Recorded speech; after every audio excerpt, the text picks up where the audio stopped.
अरे तू पैसे की चिंता क्यों करती है? हम कल ही तेरे लिए नई यूनिफॉर्म ले लेंगे। ऐसी फटी हुई यूनिफॉर्म पहन के स्कूल थोड़ी जाएगी। नानी आप चिंता मत करिए, ये यूनिफॉर्म सही है।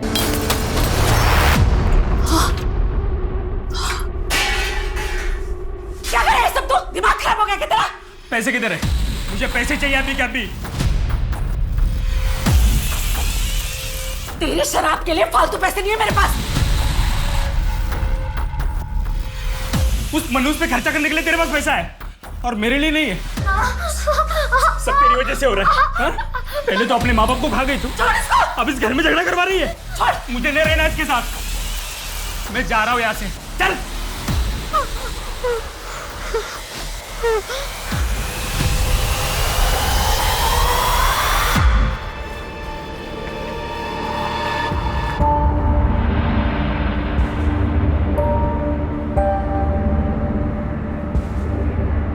नानी, मामा ठीक कह रहे थे। मैं सबकी जिंदगी में सिर्फ दुख लाती हूँ और परेशान नहीं करना चाहती, इसलिए दूर जा रही हूँ हमेशा के लिए। आप लोग खुश रहना।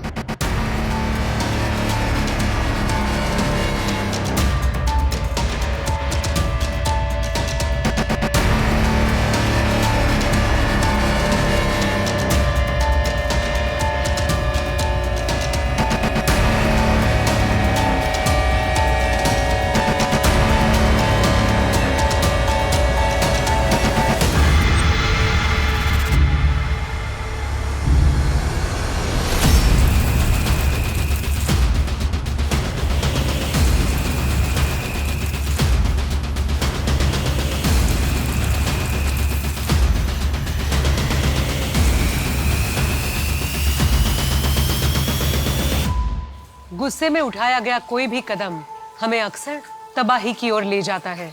गुस्सा न सिर्फ दूसरों की जिंदगी बर्बाद करता है, बल्कि खुद के जीवन में भी जिंदगी भर का जहर घोल देता है। हम सब के अंदर अच्छाई और बुराई दोनों होती है। हमारी सोच पर हमारा नियंत्रण ये तय करता है कि हम किस राह को चुनते हैं। इस नए अध्याय में हम देश के अलग अलग शहरों और गांवों से ऐसे हैरतअंगेज केसेस देखेंगे जिसमें दिल दहला देने वाले जुर्म हुए, सिर्फ इसलिए क्योंकि किसी एक इंसान ने अपनी समझ और आचरण पर नियंत्रण नहीं रखा। आज का ये केस एक असंभव पहेली बनकर पुलिस के सामने आया था, जिसमें जुर्म और मुजरिम दोनों ने पुलिस के होश उड़ा दिए थे। वाह, ये मेरे लिए।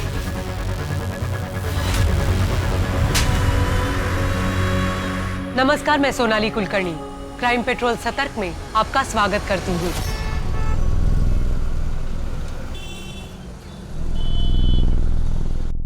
छह 628 साल पुरानी बात है। मांडवी के घने जंगलों में एक शक्तिशाली मायावी रहता था, जिसकी एकमात्र बेटी थी, जिसका नाम था कल्की। कल्की के नैन नक्श एकदम बदसूरत थे, एकदम। लोग अक्सर उसे देखकर डर जाते थे, कुछ तो उसे डायन का रूप मानते थे। कल्की अक्सर अपनी परछाई से बात करती थी। कल्की को ऐसा लगता था कि एकमात्र परछाई ही उसकी दोस्त है। एक बार मांडवी के राजकुमार सूर्यदीप अपनी मंगेतर प्रियमोदा के साथ जंगल की सैर पर निकले। अचानक कुछ लुटेरों ने उन पे हमला कर दिया। बहुत जद्दोजहद हुई राजकुमार में, बहुत।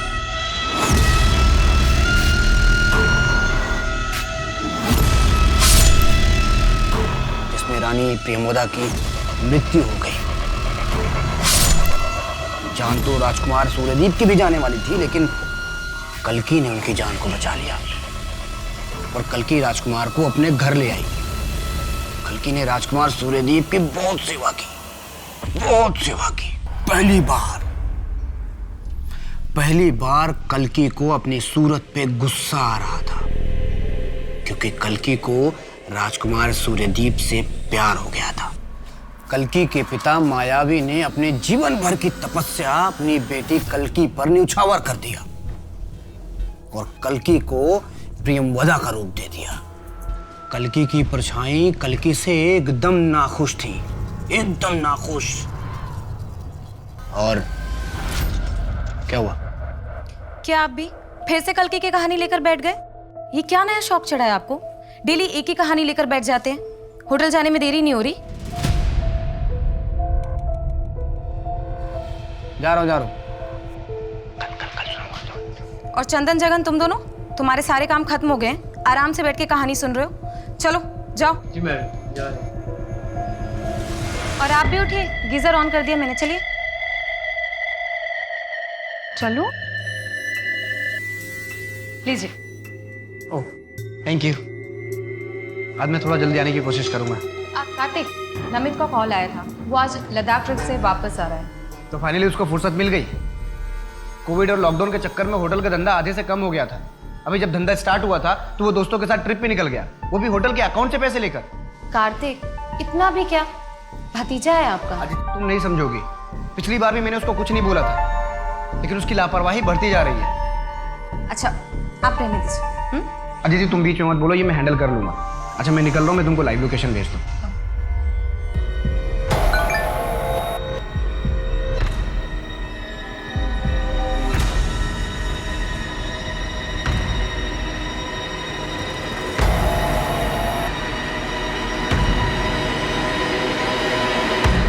जादव जी, पिछले 4 महीने से आपके पास से मंगाया हुआ राशन खराब निकल रहा है। आटा, दाल, चावल सब में कीड़ा लगा हुआ है। आपकी वजह से मुझे बाहर से सामान मंगवाना पड़ा और उसके पैसे आपको नहीं मिलेंगे, समझे आप? पैसे नहीं मिलेंगे? कैसे नहीं मिलेंगे? राशन बिल्कुल ठीक था, आपने ठीक से रखा ही नहीं होगा। और फिर मैंने नमित को ऊपर के पैसे भी तो दिए थे, उसका क्या हुआ? आप क्या हो रहा है?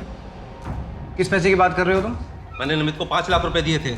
उसने मुझे भरोसा दिलाया था कि इस होटल में आगे का पूरा राशन का कॉन्ट्रैक्ट तुम्हारा ही रहेगा। नमित कौन होता डील करने वाला? होटल मेरा है और मैं ये डील कैंसिल कर रहा हूँ। निकलो यहाँ से। मेरी 5 लाख का क्या होगा? होटल एसोसिएशन की मीटिंग में बताऊंगा सबको कि तुम कैसे एम्प्लॉय को घूस दे के अपना काम निकलवाते हो। फिर देखता हूँ कौन करता है डील तुम्हारे साथ। नमित वापस आया तो बोलना आके मिले मुझे, और तुम मेरे केबिन में आओ। काजल ये फाइल अच्छे से पढ़ लो। आज से नमित का पूरा काम तुम संभालोगी, और उम्मीद करता हूँ कि तुम मेरा भरोसा नहीं तोड़ोगी।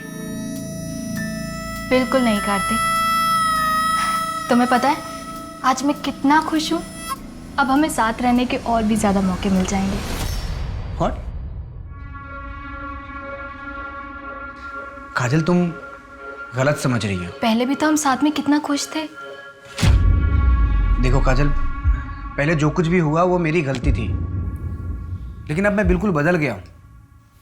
अब मैं उसे धोखा नहीं दे सकता। पर Kartik, I still love you. Kajal please you can go now.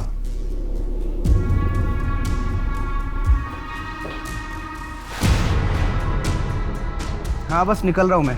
Traffic नहीं हो तो 20-25 मिनट पहुंच जाऊंगा। हाँ ठीक है, मैं डिनर गर्म कर लेती हूँ।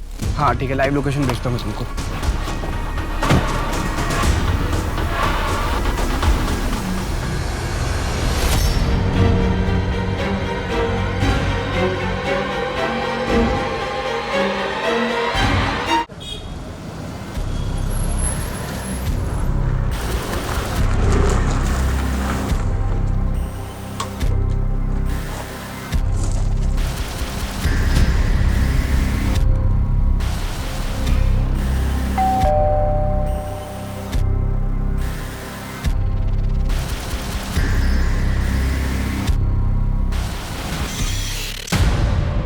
चाची क्या हुआ?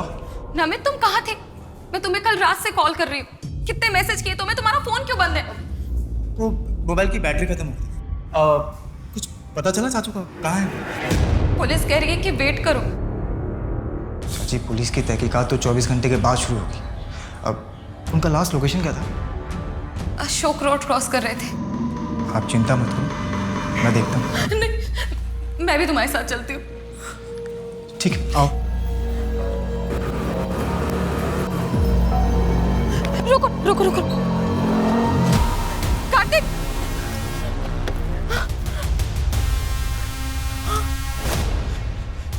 क्या हुआ? फोन बंद है। कार्तिक! चाचू! कार्तिक! चाचू! कार्तिक!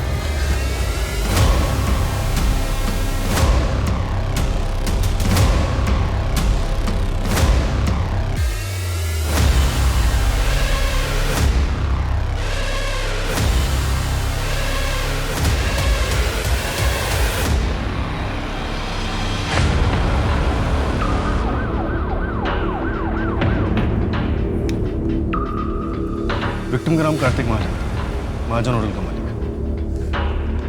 कल रात से गायब था। इसकी वाइफ ने इसकी मिसिंग कंप्लेंट भी दर्ज कराई। ये रोज अपने घर से निकलते वक्त अपनी लाइव लोकेशन अपनी वाइफ के साथ शेयर करता था। कल इसकी लाइव लोकेशन यहीं ऑफ हुई। रोज लाइव लोकेशन वाइफ को शेयर करता था? क्यों? ऐसी कौन सी बात का डर था इसे? कुछ मिला?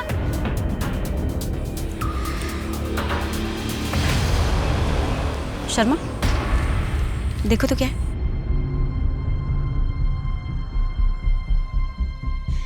NH इलायची लगता है रिसेंटली किसी ने खाकर फेंका है। धूल मिट्टी नहीं है इस पर। शर्मा, एक काम करो, फॉरेंसिक वालों को भेजो। केस से रिलेटेड सबूत हो सकता है।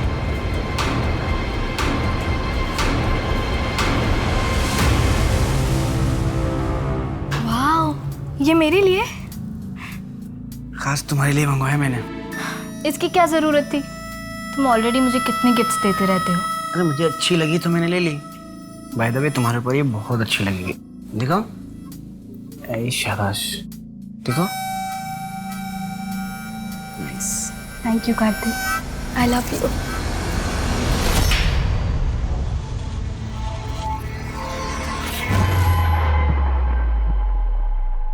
अरे अर्चित, कब तक सोएगा रे तू?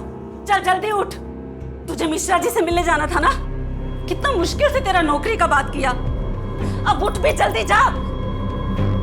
क्यों दिमाग खराब कर रही है बुढ़िया? जा सोने दे। और तेरी वो 2 टके की छोटी मोटी नौकरी नहीं करनी मुझे। कुछ बड़ा करने वाला हूँ मैं।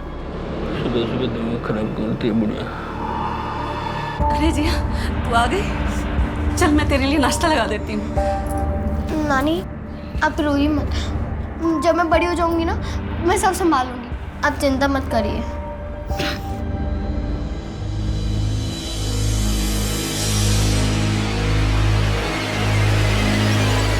काकी, ध्यान कहाँ है आपका? मैं बस वो जिया के बारे में सोच रही थी। कहाँ ढूंढूं उसे? पुलिस भी कुछ नहीं कर रही। शायद पुलिस को जो लग रहा है कि जिया खुद से कहीं गई है, वो सही है। उसने खत भी तो लिखा था ना।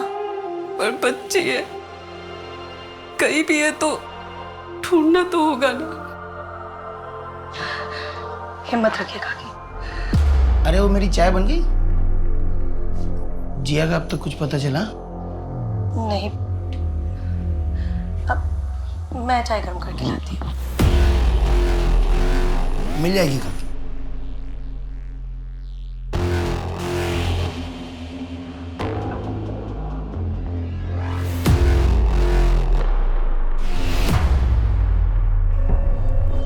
हाँ मैं भी, हाँ ठीक है, मैं भेजता हूँ।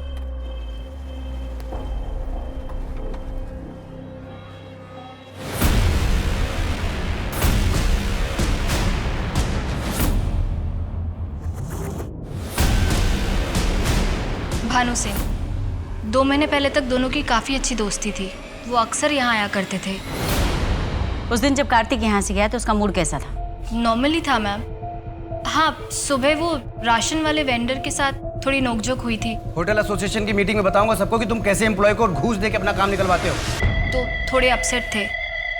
उसके बाद नमित सर का वेट कर रहे थे, पर वो आए नहीं, इसलिए थोड़ा सा नाराज़ थे। बट उसके बाद नॉर्मल थे, कुछ अजीब नहीं लगा मुझे। हमें इस भानु सिंह से बात करनी होगी, शायद उसे कुछ पता। बड़ा अजीब है, 2 महीने बाद वो कार्तिक से मिलने आता है और उसी रात कार्तिक का मर्डर हो जाता है। सीधे सीधे बता, तू पैसे लगाएगा या नहीं? मानो बात समझ, तेरा बिजनेस मॉडल किताबी बातों पे बेस्ड है। इस बिजनेस का ना कोई रिसर्च है और ना कोई एनालिसिस। ऐसे में मैं पैसे रिस्क में नहीं डाल सकता यार। विवेक ने सही कहा था, तेरे लिए दोस्त और दोस्ती कोई मायने नहीं रखती। मानो पर्सनल मत हो, ये मेरे और विवेक के बीच की बात है। हाँ, लेकिन मुझे तभी सबक ले लेना चाहिए था, समझ जाना चाहिए था कि तू कितना कमीना और धोखेबाज है। मानो जबान संभाल के बात कर। क्या बोल गलत बोला मैंने? तेरे पैसे नहीं लगाऊंगा। पैसे मुझे बोला था पैसे लगाने मेरी मर्जी है यार। ये क्या कर रहे हैं आप लोग? दोस्त होकर ऐसे हाथापाई कर रहे हैं? अभी मुझसे क्या पूछ रही हो? इससे पूछो ना कि कैसे और किस किस को धोखा दे रहा है। और वैसे भी कहानी सुनाने में माहिर है ये। हाँ, पूछो इससे। रिलैक्स रिलैक्स, कुछ भी नहीं है, कूल।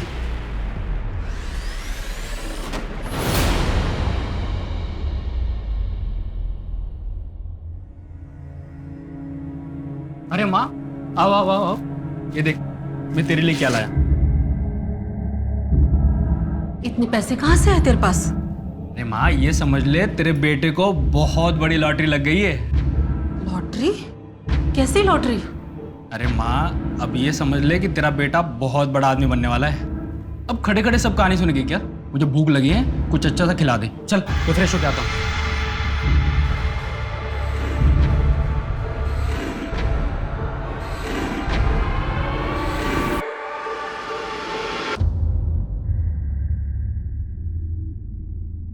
बस यार अब कोई कॉफी पिला दे।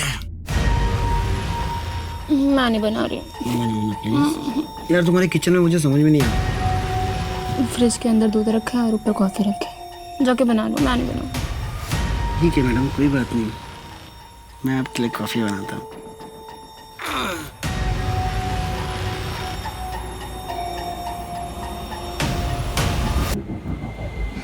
विवेक, विवेक विवेक इतने साल पुरानी दोस्ती का भी ख्याल नहीं रखा तूने। विवेक आई एम सॉरी भाई, तू गलत समझ रहा है। Get out. आज से तेरी मेरी दोस्ती खत्म। विवेक देख, निकल जाए यहाँ से, नहीं तो मेरे हाथ कुछ गलत हो जाएगा। निकल। विवेक ऐसे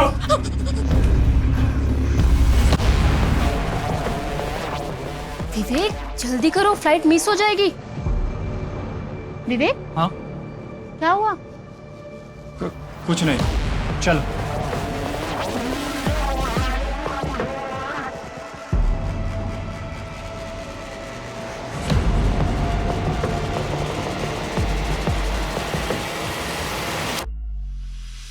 मैडम, पोस्टमार्टम रिपोर्ट के हिसाब से कार्तिक का मर्डर 15 तारीख की रात को 9:30 बजे से 11 बजे के बीच में हुआ था। Murder weapon? कोई तेज धार वाला ऑब्जेक्ट जैसे चाकू। उस वेंडर राधे का कुछ पता चला? उसके सीडीआर और लोकेशन डिटेल्स चेक किए। वो मर्डर वाले दिन अपने किसी रिश्तेदार की शादी अटेंड कर रहा था। कार्तिक का भतीजा नमित? उसका फोन 15 तारीख की रात से स्विच ऑफ था, जो सुबह 7 बजे के आसपास जाके स्विच ऑन। शर्मा, मुझे लगता है कि कार्तिक के भतीजे नमित की हिस्ट्री निकलवानी चाहिए। क्या उसके पास कोई ऐसा मोटिव है जो कार्तिक को नुकसान पहुंचा सके? भानु? उसका फोन अभी भी स्विच ऑफ, घर पे ताला लगा हुआ है। उसके ऑफिस में पता किया लेकिन किसी को कुछ नहीं मालूम। उसके माँ बाप? कोई नहीं, अकेला रहता है। वैसे पता चला कि कार्तिक के 2 काफी करीबी दोस्त थे, विवेक और भानु।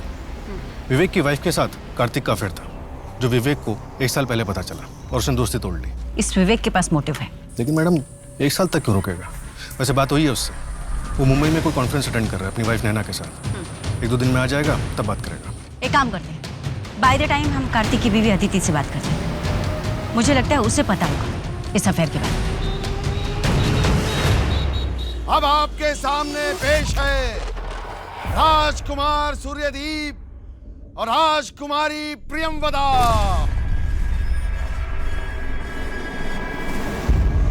प्रियंवदा, तुम इस दुनिया की सबसे सुंदर लड़की हो। मैं बहुत किस्मत वाला हूँ जो तुम मुझे चाहती हो। राजकुमार सूर्यदीप, आपको राजा साहब बुला रहे हैं।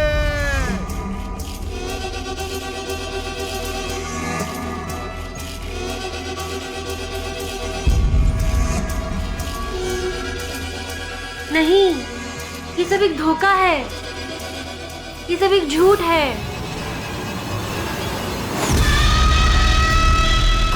ये सब एक झूठ है। ये है मेरा असली सच। कब तक ये सच मैं आप सबसे छुपाऊंगी? सत्य, असत्य, प्रत्यक्ष, अप्रत्यक्ष, किस जीवन का मैं चयन करूं? शाबाश बेटा, तूने तो स्टेज पे कमाल कर दिया। किसी को पता ही नहीं चला कि प्रेमवदा लड़की नहीं लड़का। सच बाबा? हाँ बिल्कुल। चल चल चल, अब नाटक का आखिरी अंग बचा है ना, तो जल्दी से कपड़े बदल ले, ठीक है? हाँ।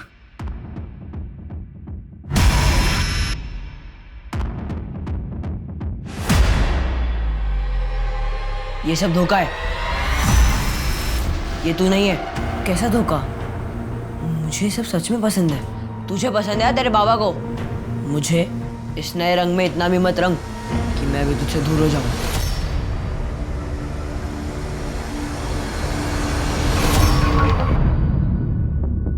यार मैं उससे प्यार करने लगा हूं। कार्तिक यार, तुम ऑलरेडी शादीशुदा हो। मुझे समझ में नहीं आ रहा है कि मैं अदिति को कैसे बताऊं। तो एक काम करो, अदिति को सब कुछ सच सच जल्दी बता दो। हाँ बस निकल रहा हूँ मैं निकलता हूँ।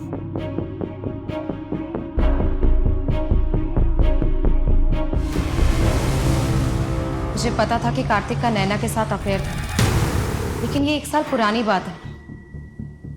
विवेक ने कार्तिक से सारे नाते तोड़ दिए थे और तुमने उसे माफ कर दिया। कार्तिक अपने किए पे बहुत पछता रहे थे, इसलिए मैंने भी सोचा कि अपनी शादी को एक और मौका देना चाहिए। मैं पूरा भरोसा नहीं कर पा रही थी, लेकिन हम दोनों कोशिश कर रहे थे। नैना के बाद कार्तिक का कोई और अफेयर वगैरह?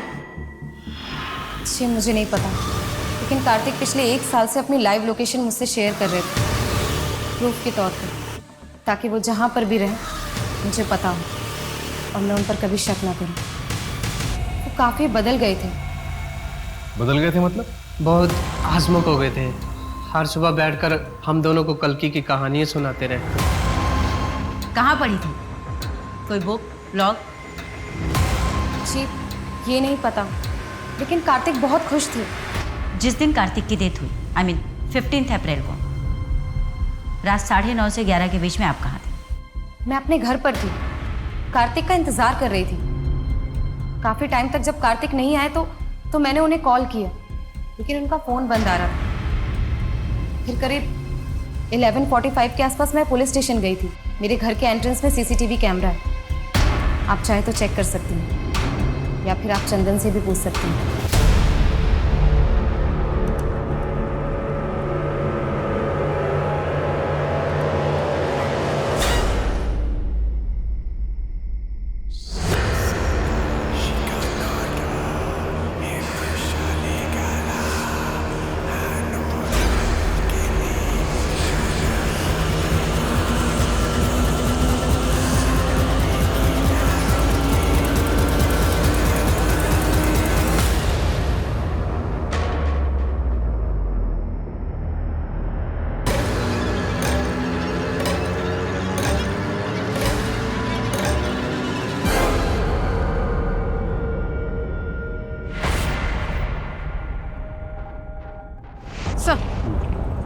सर, बच्चे की डेड बॉडी पे एक भी कपड़ा नहीं था।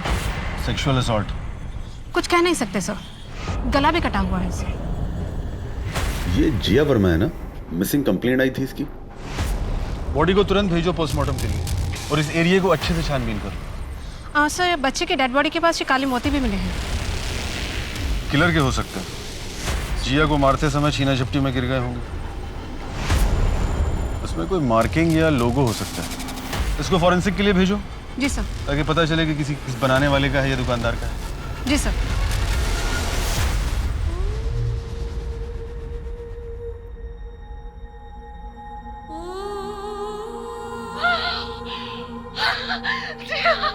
जिया मेरी बच्ची, जिया, ये क्या हो गया जिया, जिया, ये क्या हो गया?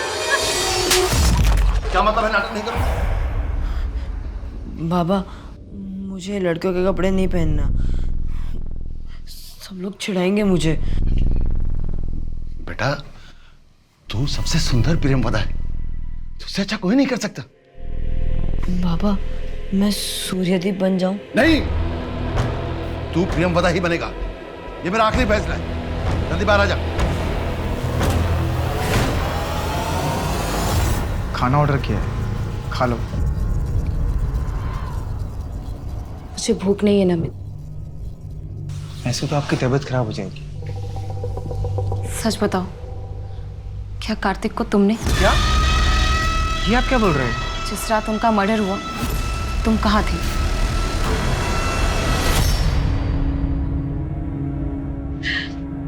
अगर उस मासूम बच्ची को हम पहले ही अडॉप्ट कर लेते तो ये सब कभी नहीं होता। जी हाँ, हमारे साथ हो।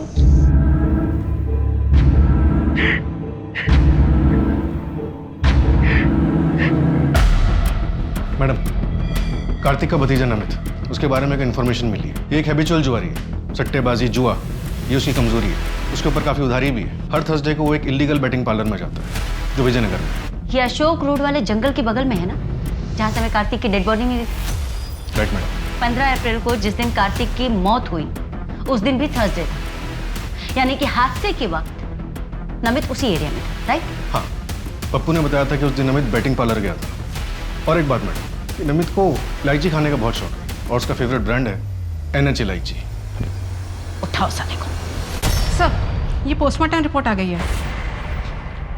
जिया की बॉडी के पास जो काले मोती मिले थे उस पर जीजे का लोगो मिला। जी सर, ज्ञानी ज्वेलर्स। उसके ऑनर से बात करो और पता लगाओ कि वो काले मोती किसने खरीदे थे। सिर्फ एक और इन्फॉर्मेशन है जिया के मामा अर्चित के बारे में।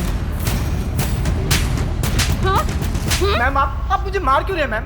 और हम क्यों मारेंगे अपने चाचू को? क्योंकि तेरे ऊपर लाखों का कर्ज है और तेरी बेटिंग की लत के बारे में मालूम है हमें।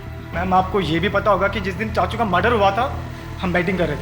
11:30 बजे पहुंचा था तू साले, और कार्तिक का मर्डर 9:30 से 11 के बीच में हुआ था। बंसल चेयर दे, बैठ बैठ। बंसल ले इलायची, तेरा फेवरेट है ना? कार्तिक की डेड बॉडी के पास हमें यही ब्रांड मिला था। तो ही खाता है ना? तो ये है आपका सबूत? उम्र क्या है तेरी? 23 साल। तू 6 साल का रहा होगा तब से पुलिस की नौकरी करती हूँ मैं। तोड़ो इसे, तब तक तोड़ो जब तक सच्चाई ना बोले।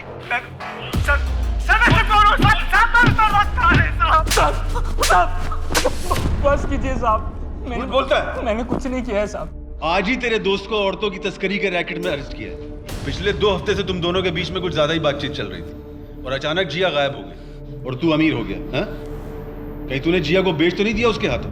नहीं साहब, मैंने तो बस जिया की माँ के गहने बेचे थे। और अगर आपको सवाल करनी है ना तो उन लोग से कीजिएगा जो जिया को गोद लेना चाहते थे।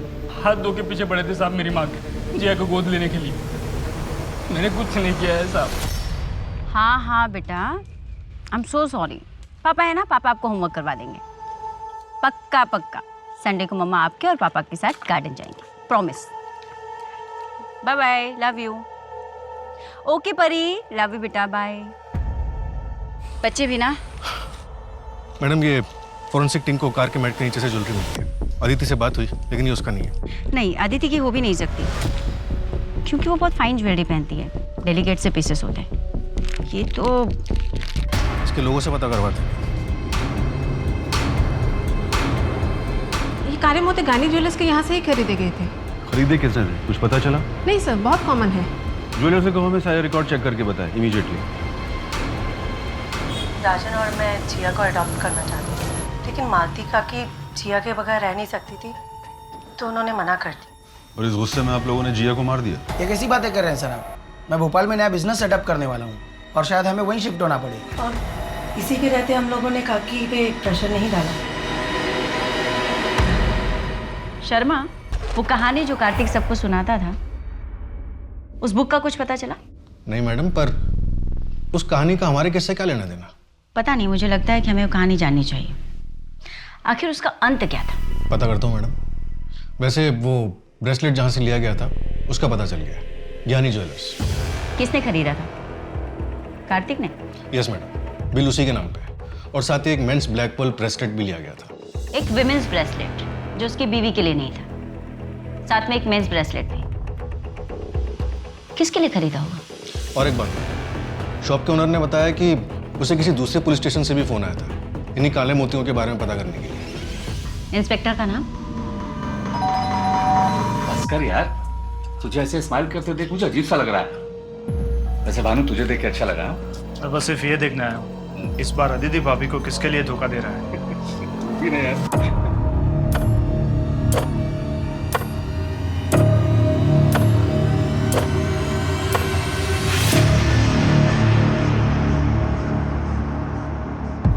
नैना, मुझे कार्तिक के बारे में एक ऐसी बात पता है जिसको सुनकर अदिति भाभी को दुख होगा, पर यह बात बाहर ताना बहुत ज़रूरी है। हाँ, मुझे पुलिस को यह बात बतानी होगी। नहीं, मैं नहीं फंसूंगा। अगर ये बात पुलिस को मालूम चली तो केस सॉल्व होने में मदद होगी।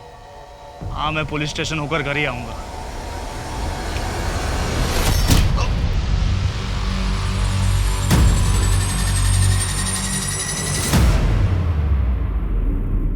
मैडम मुझे तो कोई कनेक्शन नहीं दिख रहा। सिंह के केस में एक बच्ची का मर्डर होता है और हमारे केस में एक आदमी का। दोनों में बस एक ही बात कॉमन है कि दोनों का गला काट के उनकी हत्या की गई। और वो ब्रेसलेट और ब्लैक मोती जो एक ही ज्वेलरी शॉप से लिए गए, जबकि कार्तिक की रिसिप्ट में साफ साफ लिखा है कि उसने गोल्ड ब्रेसलेट के साथ साथ वो ब्लैक पर्ल मेंस ब्रेसलेट भी लिया था। बिल्कुल हो सकता है मैडम कि जो पल हमें जिया मर्डर केस के सीन पर मिला है वो उसी ब्रेसलेट का हो सकता है जो कार्तिक ने खरीदा था।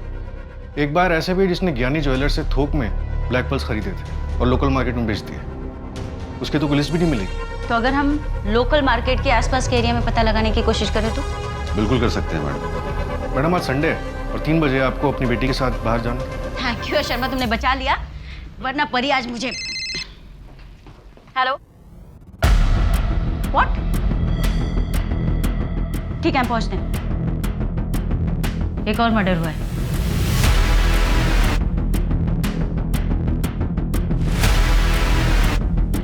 विवेक ने अपनी वाइफ नैना से लास्ट कहा था कि वो कार्तिक के मर्डर के बारे में पुलिस को कुछ बताना चाहता है। पर ऐसा क्या है जिसकी वजह से इसे मार दिया गया? इस असंभव पहेली के जाल में फंसकर एक और आदमी अपनी जान गंवा चुका था, लेकिन अब भी पुलिस के पास कातिल तक पहुंचने का कोई ठोस रास्ता नहीं था।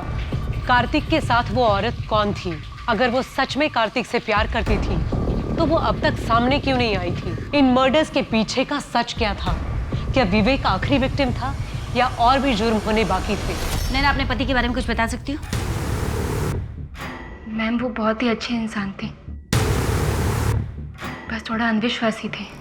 जादू टोना, तंत्र विद्या, इन सब में विश्वास करते थे। कभी कभी तो उनकी अजीब हरकतें देखकर मुझे उनसे डर ही लग जाता था। क्या विवेक के पास कोई ब्लैक पर्ल की ब्रेसलेट थी? पता नहीं, मैंने कभी देखा तो नहीं। तुम्हारे और कार्तिक के बीच अफेयर खत्म हो चुका था? उस दिन के बाद ना मैं उससे कभी मिली और ना मैंने उससे कभी बात की। मैं भी कितनी बड़ी बेवकूफ़ थी। कॉलेज के टाइम से उसे पसंद करती थी, लेकिन उसे जानवी के अलावा कुछ दिखता ही नहीं था। जानवी के इंदौर वापस आने के बाद से ना उन लोगों में फिर से बातचीत शुरू हो गई थी। जानवी कौन है? यू चीटर, साले धोखेबाज कहीं के। तुम्हें क्या लगा कि तुम मुझे अचानक यूज करके ऐसे छोड़ दोगे और मैं खड़ी खड़ी देखती रहूंगी? मैं तुम्हें छोड़ूंगी नहीं।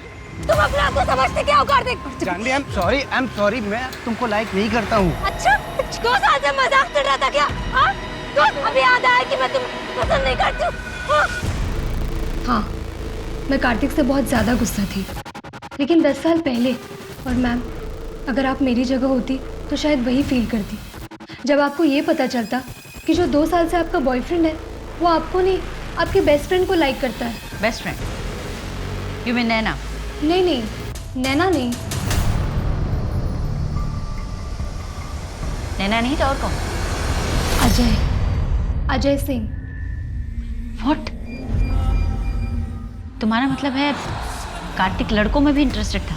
उसने मुझे बताया था वो बाइसेक्सुअल था, लड़कों को भी पसंद करता था। क्या अदिति जानती थी कि कार्तिक लड़कों में भी इंटरेस्ट रखता है? हाँ मैम।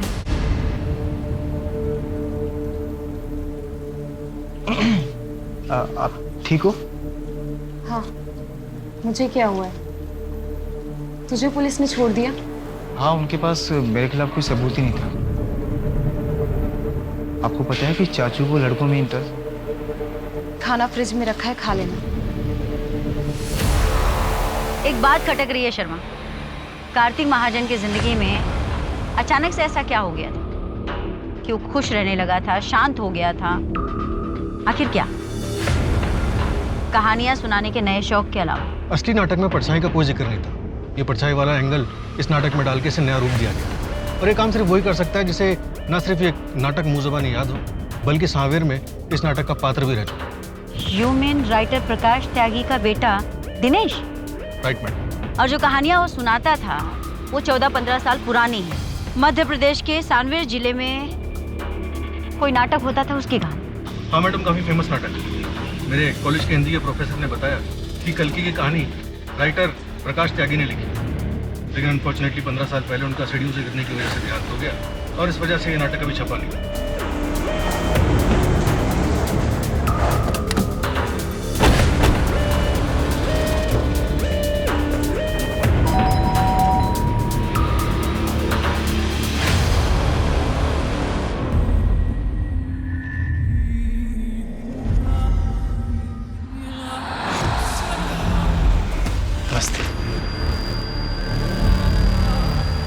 आइए, मैं आप ही का इंतज़ार कर रहा था। जानता था आप मुझ तक ज़रूर पहुंच जाएंगे।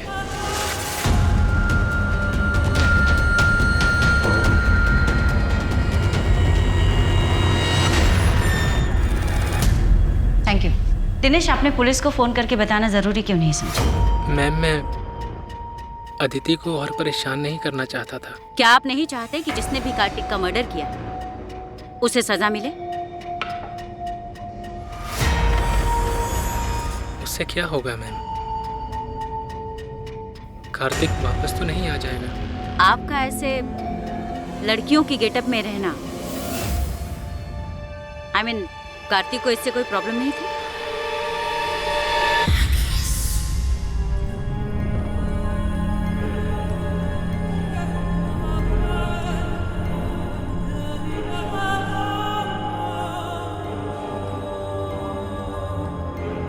कार्तिक यही मेरा असल रूप है, मेरा सच है।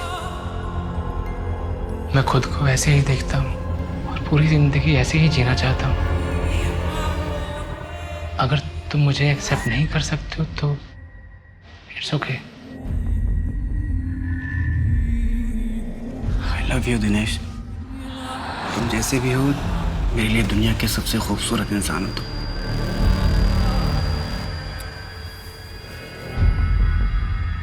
एक दूसरे में हमें जिंदगी मिल गई थी, जैसे सूर्यदीप और कल्कि। आप जानते हैं इस नाटक के बारे में?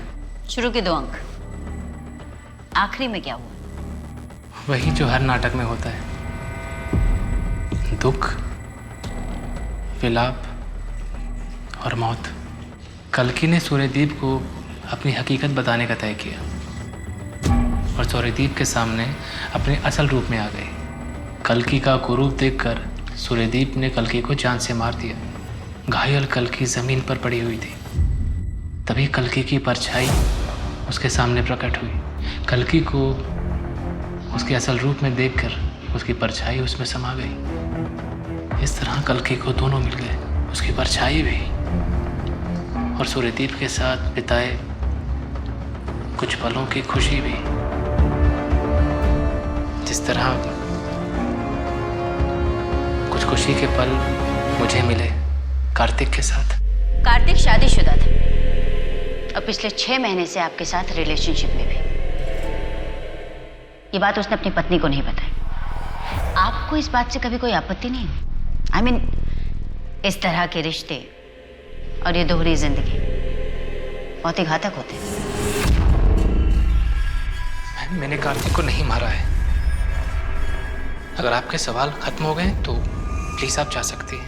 15 अप्रैल रात 9 बजे से 11 बजे के बीच में आप कहाँ थे? नाट्य कला केंद्र में कन्वेंशन था। मैं पूरी शाम वहीं था। रात 12 बजे के बाद घर लौटा हूँ।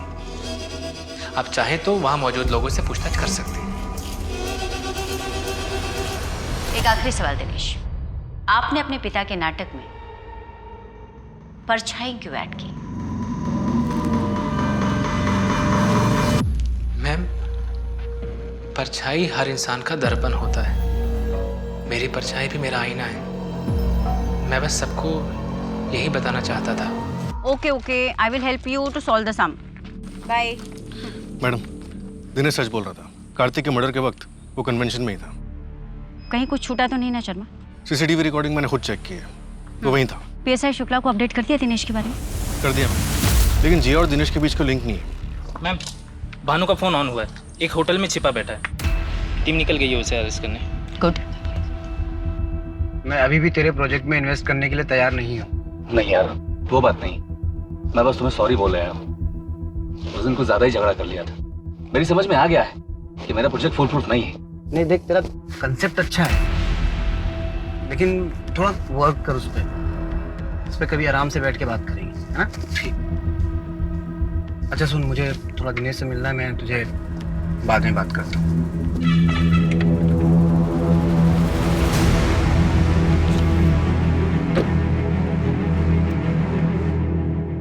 नेटवर्क ही नहीं आ रहा है।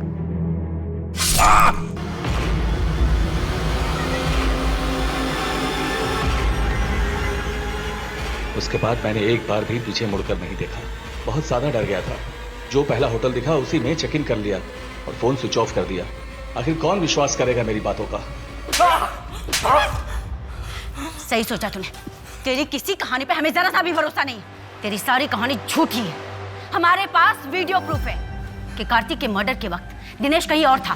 नहीं, मैं सच बोल रहा हूँ। मैंने उसे अपनी आंखों से देखा है। वो आदमी जिसने कार्तिक का गला काटा, उसका खून पिया, वो दिनेश ही था, कोई और नहीं था। मैं उससे पहले मिल चुका हूँ विवेक के साथ। मुझे तो लगता है कि विवेक को भी उसी ने मारा है। वो मुझे मार डालेगा। आप मुझे बचा लीजिए। चुप कर। कहानियां बनाना बंद कर। साला जिसे देखो एक नई कहानी बनाना शुरू कर देता है। शर्मा, इसे कस्टडी में रहने दो, उसका डीएनए करवाओ। हाँ मैडम, मुझे यही रहने दीजिए। मैं बाहर निकलूंगा वो मुझे मार देगा। मैं जेल में सेफ हूँ मैडम, मुझे यही रहने दीजिए प्लीज। मुझे यही रहने दीजिए। कि भानु खुद जेल में ही बने रहना चाहता है। अगर इसने मर्डर किया होता तो डेफिनेटली कन्फेस कर देता। मैडम मैं बता रहा हूँ आपको, ये नाटक कर रहा है। दिनेश इजी टारगेट है।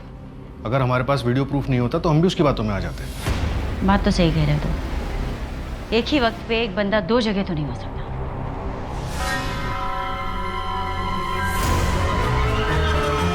परछाई हर इंसान का दर्पण होता है। मेरी परछाई भी मेरा आईना है। शर्मा चलो।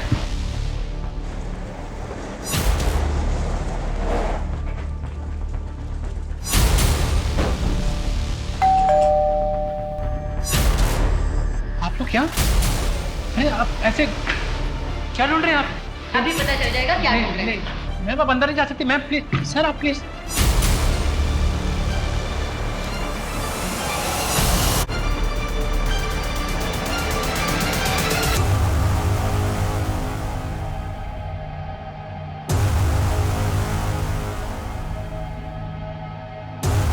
इस नए रंग में इतना भी मत रंग कि मैं भी तुझसे दूर हो जाऊं।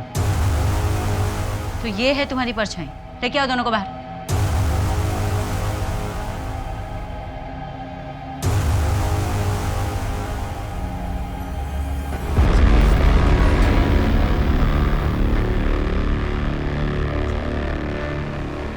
मैंने ब्रेसलेट मिला है, इसे कबाड़ में छिपा के रखा है। इसे तो ढूंढ रहे थे हम लोग। Black pearls bracelet. मितेश, पर ये ब्रेसलेट तो कार्तिक ने तुम्हें दिया था। पुलिस क्यों ढूंढ रही है? मितेश कार्तिक को जानता था? जी मैम, मितेश ने ही मुझे कार्तिक से मिलवाया था। मितेश कार्तिक का दोस्त है और उसका किलर भी। ले चलो इसे। बोल तो रहा हूँ नहीं निकलूंगा बाहर, और पकड़ा भी गया ना तो कुछ बोलूंगा नहीं। हाँ मितेश, कब तक यहाँ छुपे रहोगे? यार दिनेश, ये ड्रग केस में ना गलत फंस गया मैं। यहाँ से बाहर निकलूंगा पुलिस पकड़ लेगी। देख, कुछ दिन की बात और है। जैसे ही पैसे इकट्ठा हो जाएगा ना, हम दोनों यहाँ से कहीं दूर चलेंगे। अब वैसे भी मेरे लिए यहाँ कुछ बचा नहीं है।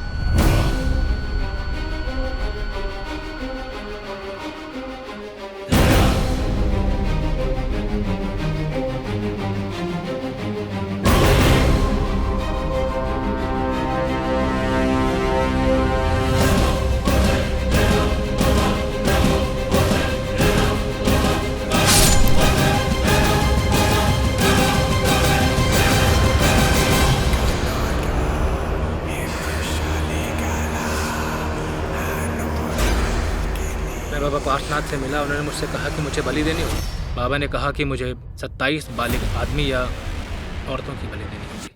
बालिग? तो तुमने जिया को क्यों मारा? नहीं नहीं नहीं नहीं, बाबा ने कहा था 27 नर। अब वो आदमी हो, औरत हो, बच्चा हो, फर्क नहीं पड़ता, तो मैंने मारा। फिर तो तुम्हारा टारगेट पूरा हो गया था।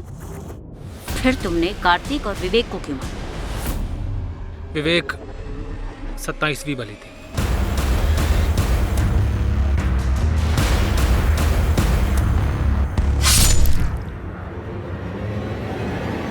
कार्तिक के दोस्त विवेक को भी मारा?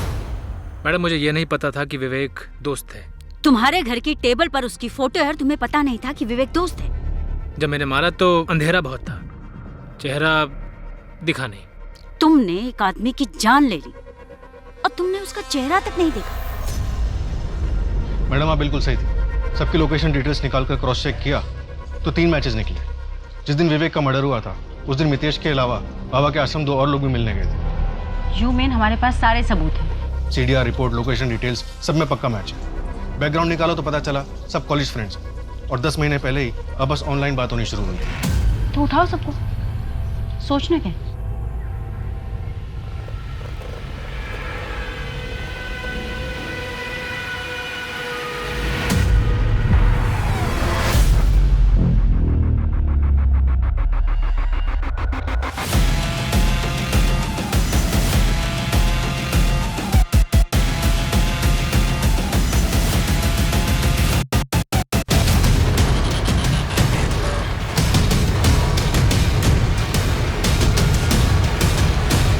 कार्तिक बाबा पार्थनाथ का भक्त था। उसके कहने पे हमने बाबा को अपनी सारी प्रॉब्लम्स बताई। बाबा ने कहा कि 10 लाख लगेंगे और तुम्हारी सारी प्रॉब्लम सॉल्व हो जाएगी। और बाबा ने मितेश के अंधविश्वास का इस्तेमाल करके नरबली के नाम पर उससे कार्तिक और विवेक का मर्डर करवाया। हाँ, ये पूरा प्लान मेरा था। हमारी 6 साल की शादी में झूठ, धोखा, अफेयर और चीटिंग के अलावा कार्तिक ने मुझे दिया क्या? एक मैं ही थी जो अपनी शादी को बचाने की कोशिश कर रही थी। ना सेटिस्फेक्शन दे पाया और ना ही बच्चा। फिर मुझे पता चला कि उसे लड़कियों से ज्यादा लड़कों में इंटरेस्ट है। कार्तिक ने तुम्हारे साथ जो किया बहुत गलत किया, लेकिन कार्तिक से बदला लेने के चक्कर में तुमने जो किया वो हैवानियत की हद है।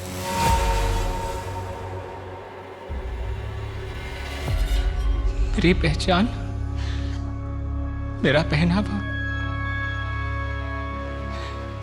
मितेश जिसे तुम बीमारी समझते हो, इसी पहनावे का इस्तेमाल तुमने भी किया है अपने घटिया मंसूबों को अंजाम देने के लिए। पूरी दुनिया, कानून सब मुझे अपना चुके हैं, एक तुम ही हो जो मुझे अपना नहीं पाए। मितेश, बीमार मैं नहीं हूं, तुम हो बीमार। काफी लंबी तफ्तीश के बाद बाबा पार्थनाथ की चौंका देने वाली सच्चाई सामने आ चुकी थी। अदिति और राजन की तरह और भी लोगों से उनकी जिंदगी का कांटा हटाने के नाम पर पैसे लेते थे और मितेश से नरबली के नाम पर ये खून करवाते थे। ऐसे केसेस के बारे में सुन के लगता है कि लोगों ने तकनीकी उपलब्धियों को तो अपना लिया है, लेकिन कहीं ना कहीं पुरानी सोच के दायरे के पार नहीं देख पा रहे हैं। ये बात समझनी और दूसरों को समझानी होगी कि हर इंसान को उसके मन मुताबिक जिंदगी जीने का पूरा हक है। ये बदलाव प्रगति की ओर सच्चा कदम होगा। इसी के साथ मैं सोनाली कुलकर्णी आपसे विदा लेती हूँ। फिर होगी आपसे मुलाकात एक नए केस के साथ क्राइम पेट्रोल सतर्क में। तब तक अपना और अपने परिवार का ख्याल रखिए। आप जानते हैं हम सब एक मुश्किल दौर से गुजर रहे हैं। कृपया मास्क पहने, सैनिटाइजर का इस्तेमाल करें और उचित दूरी बनाए रखिए। देखते रहिए क्राइम पेट्रोल सतर्क। जय हिंद।